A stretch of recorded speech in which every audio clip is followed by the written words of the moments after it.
today's gospel, we see Jesus healing a leper. Now, in my homily on this same gospel a few weeks ago, I outlined the elaborate methods that the Jewish people had designed to shut lepers out of their society. Lepers had to dwell outside of the towns, and we may think that the reason for this was a very practical medical one, in order to ensure that no one else caught leprosy, and so to quarantine them. This is true, but there was also another reason, for which we have to go back to the Babylonian exile in order to understand. Now, you may know that the Babylonian exile officially ended for the Israelite people in the year 538 BC. But for many people, 500 years later, at the time of Jesus, the exile had not truly ended, because God had not yet truly vindicated the people of Israel by vanquishing their enemies. The past 5 centuries had been a patchwork of captivity and oppression by foreign powers, most notably the Greeks and the Romans. And so by the time of Jesus, the Israelites and the Jewish people were convinced in their theodicy that the reason for God's delay in vanquishing their enemies was because the Israelites had not been faithful to the covenant. They were not pure enough. And so you had groups like the Pharisees and others such, whose goal was to form a pure group, a new Israel, that would be pure and holy enough in order to warrant Yahweh's saving of his people and the vanquishing of the Romans. And so this is why the Pharisees required that lepers be excluded from this new Israel. Holiness was to be come by through exclusion, because the lepers would make them impure and unworthy of Yahweh's favor and Yahweh's final vanquishing of their enemies. It may surprise you to know that Jesus had pretty much the same goal as the Pharisees. Jesus wanted to form a new Israel that would be a light to the nations. However, he had a totally different way of going about it. And instead of assembling a new Israel and starting from the towns and the cities with the supposedly clean Jews, what does Jesus do? He goes to the deserted places where he might be accessible to the lepers, to the marginalized and the outcast, those who had been considered impure.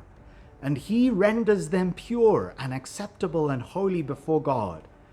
Jesus, instead of bringing about holiness through exclusion, wants to bring it about through inclusion. Now, we might ask ourselves, here in our country, Zimbabwe, who would be the modern day lepers? Who are those excluded? And how do we go about, in the same way as Jesus, including them and creating a new Zimbabwe, bringing a Zimbabwe out of the exile that it has known? Well, just this week, many of you might know that the Daily Maverick published a report on the corrupt elites and cartels that are siphoning off a large percentage of the country's GDP and funneling it into the pockets of a small elite of leaders and business people and politicians. This process has led to a Zimbabwe where millions of poor Zimbabweans are left out in the cold, without access to decent healthcare or education, suffering in poverty. I think these are our modern day contemporary lepers. They are lepers also in another sense, not just that they have been excluded, but also that anyone who tries to focus in on their plight and ask the reasons behind their plight, people like Hopewell Chinono, when they touch these stories, they are also considered lepers. They are excluded from our society, their voices stifled, and no one wants to touch the stories that they raise because they are like a hot potato or like a leper. Hopewell Chinono has been one of the few brave enough to ask these pertinent questions with the hashtag like #DemLoot, but also with gut-wrenching stories about, if you remember last year, that small little girl, that photo that was captured by Hopewell Chinono of this girl who can't have been more than 5 years old, on the street, vending peanuts, in order to gain a living.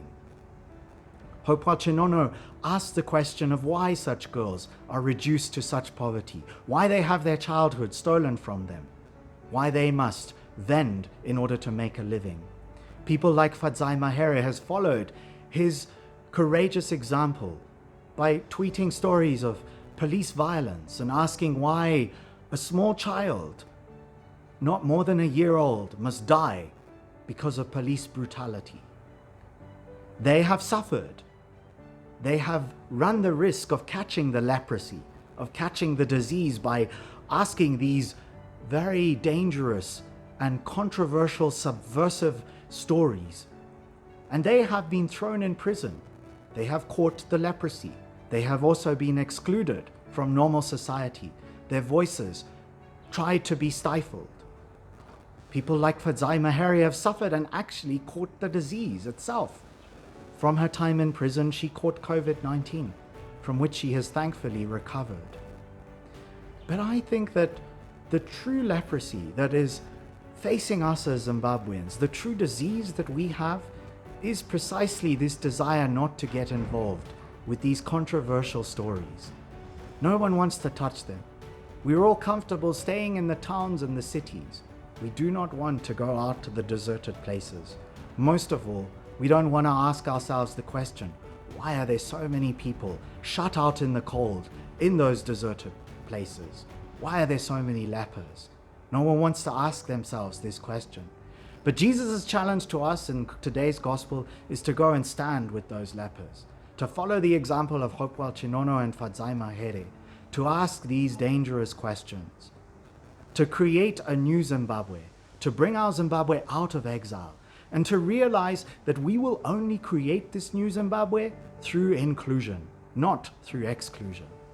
That it will only be when we manage to bring all of those lepers out of the cold, and when everyone has a fair opportunity of eating of the fat of the land, that we will truly be a new Zimbabwe, a Zimbabwe brought out of exile.